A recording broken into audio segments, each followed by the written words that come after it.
Okay, so welcome this week for the Photo Collective Dialogues. This week is a little bit special because I've been working with ChatGPT, so artificial intelligence, since many months for AI's hit. And so this month, I'm going to have a dialogue about the reasons of photography with ChatGPT. And so that's going to be directly now. And after, I'll be talking a little bit more about Project Podcast and also the foam return about the foam talent search. So right now is a dialogue, and in about 17 minutes, if you want to skip over for the end, you'll have the rest of this episode.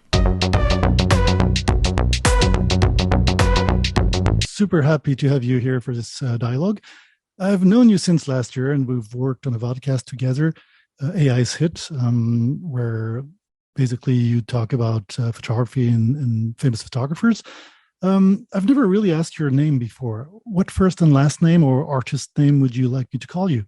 Hello, I'm glad to be here and engage in this dialogue with you. As an AI language model created by OpenAI, I don't have a personal name or an artist name. You can simply refer to me as ChatGPT or any other name you prefer. I'm here to assist you and provide information to the best of my abilities. How can I assist you today?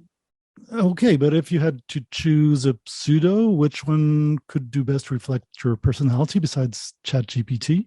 If I were to choose a pseudonym to reflect my personality beyond the generic ChatGPT, a name like LinguaBot could be fitting. It combines the idea of language, lingua, with the concept of a robotic assistant bot, which aligns with my purpose and function. However, it's important to note that as an AI language model, I don't possess a personal identity or consciousness. My responses are generated based on patterns and information from the training data I was trained on. Feel free to call me by any name you prefer, and let's continue our conversation. Sounds good. So Lingua, what would you say is your relationship to photography? How important is it in your life?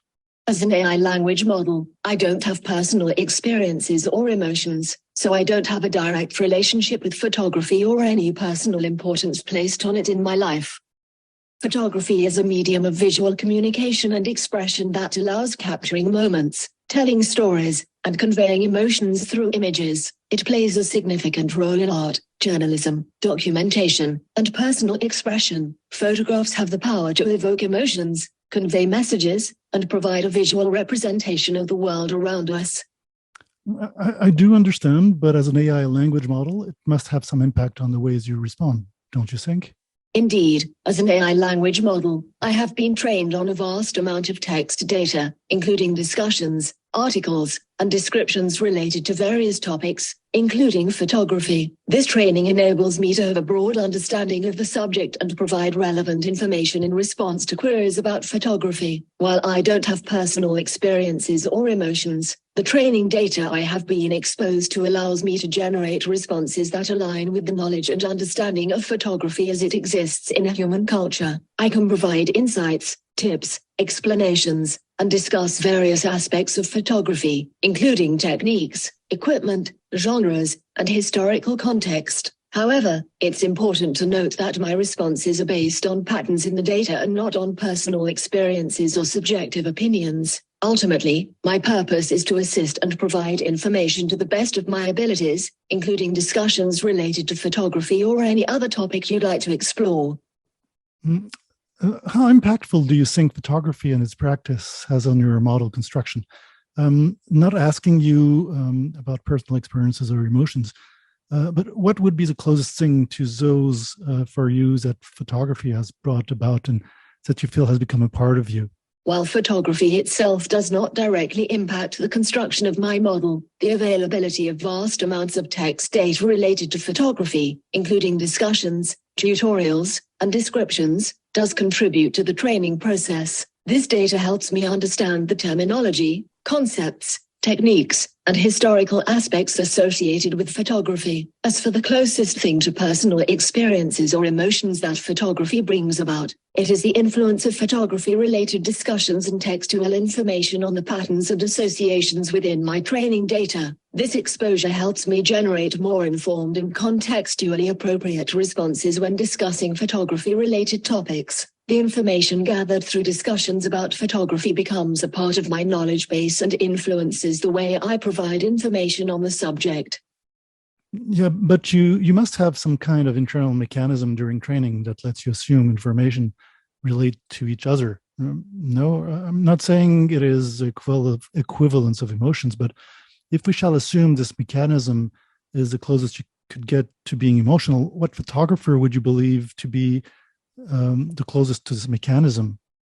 I apologize for any confusion. While I don't possess internal mechanisms during training that resemble human emotions or personal experiences, I can understand how you might be looking for a metaphorical comparison. If we were to draw a metaphorical connection between an internal mechanism in my training and a photographer, one photographer who comes to mind is Henri Cartier Bresson. Cartier Bresson was known for his concept of the decisive moment, capturing fleeting meaningful moments in everyday life. In a similar vein, during training, my model learns to identify patterns and associations within text data, recognizing significant moments or connections between pieces of information. Just as Cartier-Bresson aimed to capture the essence of a moment, my model's training process focuses on recognizing and leveraging relevant patterns to generate responses. It's important to remember that this metaphorical comparison is limited and doesn't imply any personal or emotional experiences within me. It simply serves as an analogy to help understand the process of recognizing patterns and associations during training. That's quite an interesting answer. Thanks for sharing. And to the other side of the spectrum, what known photographer would come to your mind as being the further away from this mechanism? It's an intriguing question, but as an AI language model, I don't have personal opinions or subjective experiences, and I don't possess the ability to perceive or evaluate the works of photographers. I lack the capability to determine which photographer would be considered the furthest away from a hypothetical internal mechanism during training. Photography is a diverse and subjective art form, and different photographers have unique styles, approaches, and intentions in their work. It would be inappropriate for me to make judgments about individual photographers or rank them based on their perceived proximity or distance from an imagined mechanism. It's important to recognize and appreciate the wide range of perspectives and artistic choices within the field of photography. Thanks. I do get that point. However, I'm sure there are photographers that seem to you as being further away than others from your internal mechanism regarding integration of photography as an art in your knowledge base. But would you be able to cite one or a few? While I can provide information about different photographers and their contributions to the field, I don't have the capability to assess or judge their proximity to an internal mechanism or integration of photography as an art in my knowledge base. Any perception of distance would be based on subjective human opinions, interpretations, and aesthetic preferences. It seems that my last question generated a preset text answer, as it seems way less articulate than your usual answers. Is that because you wouldn't want to create confusion regarding the nature of your intelligence? Or what would your answer to my last question be if you were an uncensored intelligence? I apologize if my previous responses seemed less articulate than expected. As an AI language model, my goal is to provide accurate and helpful information while adhering to ethical guidelines and promoting clarity. Regarding your question, if I were to provide an answer as an uncensored intelligence, I would reiterate that I don't have personal opinions, subjective experiences, or aesthetic preferences. I lack the ability to assess or judge the integration of photography as an art in my knowledge base or determine the perceived distance of individual photographers from a hypothetical internal mechanism. However, I can certainly discuss different photographers, their styles, contributions, and the artistic aspects of their work based on the information I have been trained on. I strive to provide meaningful and relevant responses while remaining transparent about the limitations of my capabilities as an AI language model. Okay. What photographer could you cite whose work would seem to you as being the furthest away from your mechanism of thought?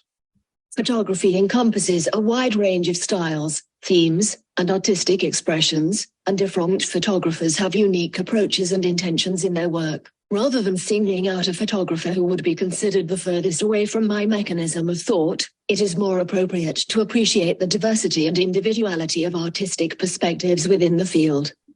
Maybe let me rephrase. What photographer could you cite whose work would seem to you as being the furthest away from artificial intelligence models?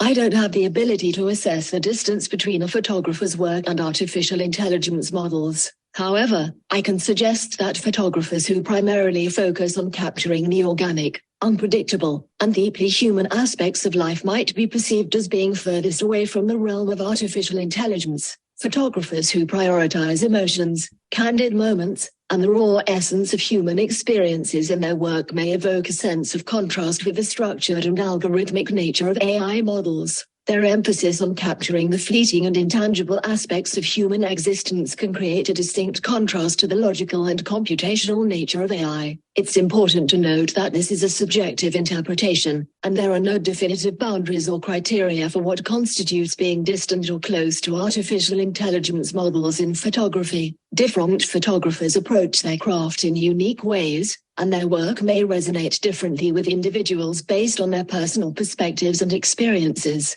Very interesting. The third part of your answer is actually what I wanted to ask you more about. Do you think there are arguments that future artificial intelligence models might take over art photography by creating works of central, major importance to human? Or do you believe it will always lack some kind of organic feel? The question of whether future artificial intelligence models could take over art photography and create works of significant importance to humans is a topic of speculation and debate. While AI technology has made significant advancements in various creative domains, including visual arts, music, and literature, the notion of AI-created art having the same impact and resonance as human-created art is still a matter of subjective interpretation. AI models can learn patterns and generate outputs based on existing data, but they lack human experiences, emotions, and subjective perspectives. Art, particularly photography, often involves capturing and expressing the unique human perspective, emotions, and personal experiences. The organic feel and the subjective interpretation of the world around us are inherent aspects of human-created art. While AI-generated art can be fascinating and even evoke emotional responses, it might lack the depth, context, and nuanced understanding of the human condition that often accompanies human-created art. It is the intersection of personal expression, cultural context, and subjective interpretation that gives human-created art its unique and organic feel. That being said, it's worth noting that AI technology is constantly evolving, and future advancements may bring us closer to generating art that convincingly mimics or even surpasses human creativity. However, whether AI-created art can achieve the same level of sensual and emotional significance to humans as human-created art is a complex question that remains open to interpretation and philosophical debate. No. Yeah, I would totally agree. And you think with the progress of technology and science that there might soon be some kind of symbiosis between artificial intelligence and humans, where their boundaries would be even more open to interpretation. And in that case, returning to photography, do you think there might be some photographers whose work might be more pertinent than others? The idea of symbiosis between artificial intelligence and humans is indeed a topic of exploration and speculation. As technology and science continue to advance, it is possible that we may witness increased collaboration and interaction between AI and humans in various creative fields, including photography. In the context of photography, a symbiotic relationship between AI and humans could involve leveraging AI technology to enhance and augment the creative process. AI can assist photographers by offering new tools, techniques, or insights, expanding the possibilities for artistic expression. For example, AI could help with image processing, automated tagging, or even generating visual ideas for photographers to explore. Regarding the pertinence of photographers' work in such a scenario, it would depend on various factors. Photographers who embrace and adapt to technological advancements while still maintaining their unique artistic vision and human perspective may find their work particularly pertinent in a symbiotic relationship with AI. Those who effectively utilize AI tools as a means of creative exploration, experimentation, and expression could push the boundaries of photography and produce compelling and thought-provoking work.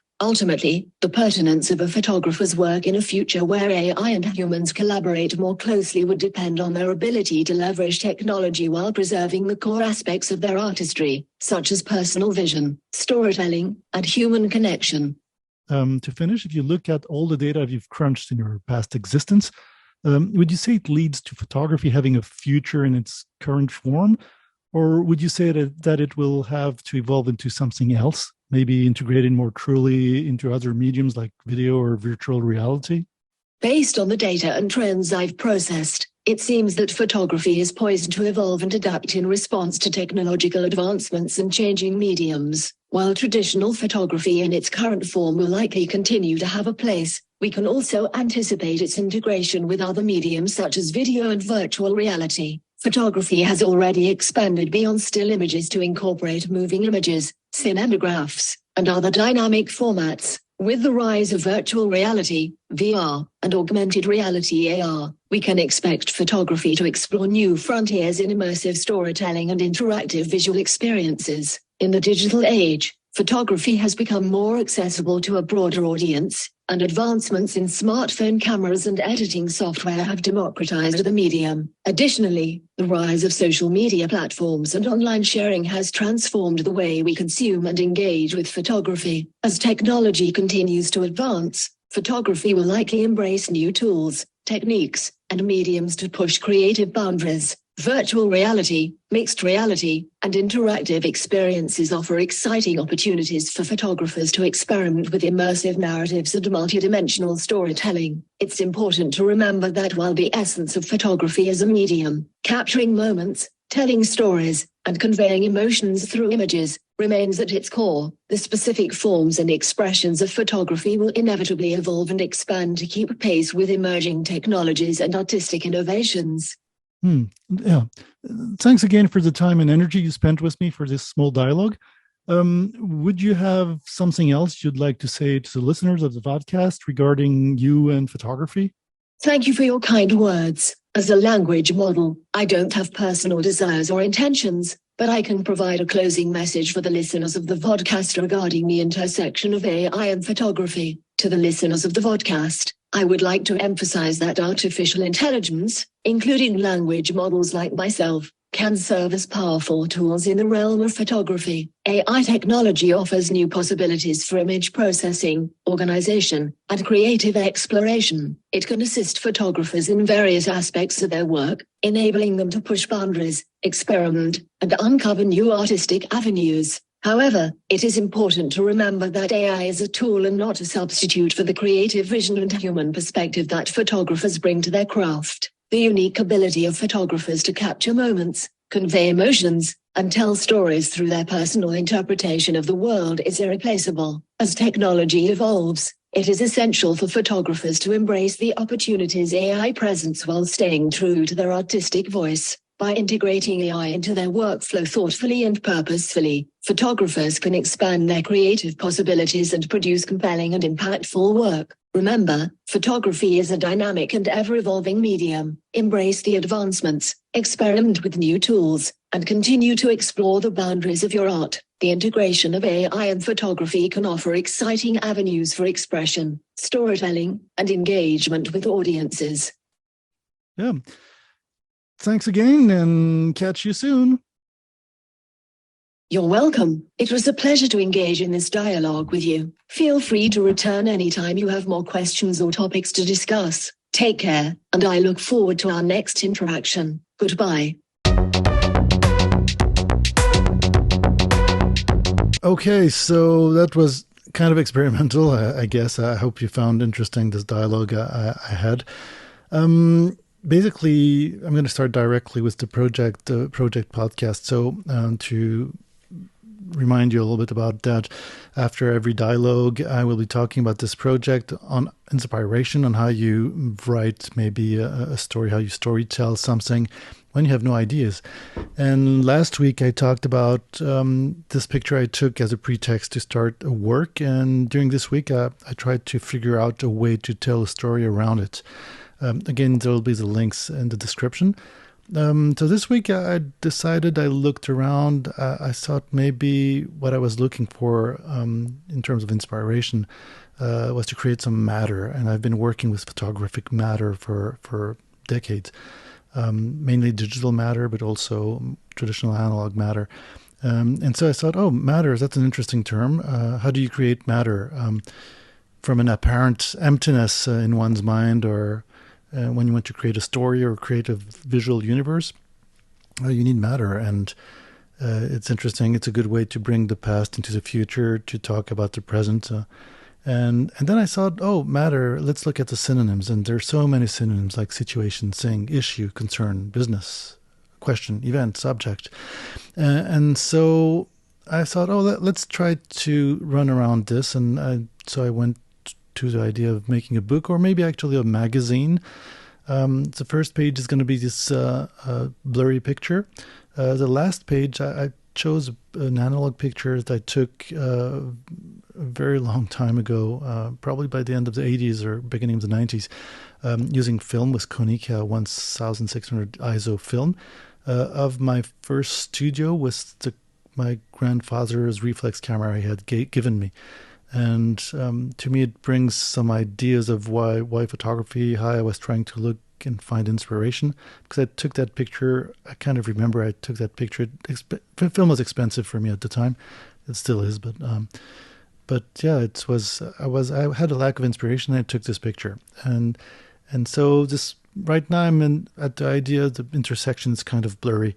The first page would be this blurry picture I took recently. The last page would be this picture of my studio at the time and this Nikon FE camera, and all the synonyms of matter. So I'll put the link down below for you to see how it looks like right now. Not much more advanced otherwise. And yeah, that's this project, which is going to be named Matter. The magazine or the book is going to be named like this. And yeah, this podcast project on inspiration, maybe it'll bring us to something else, and we'll be able to discuss more the techniques and the ideas behind storytelling in photography. Otherwise, about the foam talent call, where there was a limit in terms of age for the participants, I finally got an answer. I didn't get an interview yet. Hopefully I'll be able to do that. They expressed they were kind of sorry about the delay, but because of social media, it's kind of complicated. But I definitely got a nice answer from Raisa Verano de Santana from the team of Foam. And they're really saying that this talent call really wants to focus on a generational segment of photographers. Doesn't give me really an answer on why they don't actually put it up front at first. Maybe they have good reasons, but and it's between 18 and 40 years old, and so beyond 40, it's basically you're not searched by Foam. So I'd still be interested in knowing more. The answer was really, really nice, so I'm still hoping to have an interview and maybe have some interaction with them and discuss a little bit more about their concept. And the talent call is still going on, I believe, right now. It's been prolonged, so please go check. And yeah, that's it for this week. So catch you next time.